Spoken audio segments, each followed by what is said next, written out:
Qızlar, 2 dənə gül aldım. Bu günlərim bu qızıl güldür və qablarını dəyişmək istəyirəm. Onu da sizinlə bölüşmək istəyirəm. Qızıl gülü 7 manata aldım. Düzdür, biraz bahadır, amma qəşəngdir. İyisi də qəşəng idi. Hələ açmasa da biraz iyisi var. Daha bilmirəm bunun köklərinə ziyan oldu, olmadı.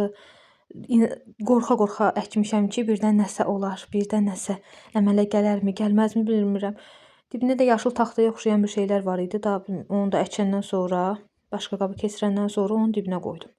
Dedim, yəqin nəsə xeyri var ki, qoyublar. Bunu belə basırırıq bura. Amma qəşəngdir. Məncə açanda qəşəng görünəcəkdir.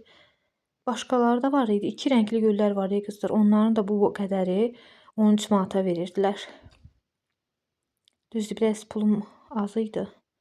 Ona görə bunu ala bildim. Bu ikisini ala bildim. Yəni güllərə ayıracaq pulum bu qədər idi. Elə bil ikisinə bir dənə 10 manat verdim. Bunu qızıl gülü dediyim kimi 7 manat almışam. Bunu basırdıqdan sonra keçirəm o birisinə. Bu da pul gülüdür qızlar. İndi sizdə bundan varmı, yoxmu bilmirəm. Sizdə pul gətirəcəkmi, gətirməyəcəkmi bilirəmmi? Belə necə deyim, inancsız da. Sadəcə inanc mən ona görə almamışam, gül olaraq almışam. Bu qabı da 1 manat aldım, 1 manatlıq mağazadan. Orada da qızlar əzdiyim elə bil qoyunun peyinidir. Bərkimiş vəziyyətdə idi. Mən də onu elə əzdim ki, hər nədir vitamin olsun.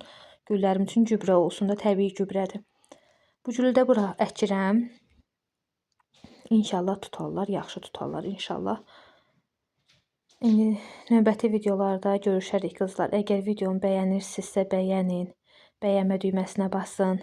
Abunə deyilsinizsə abunə olun.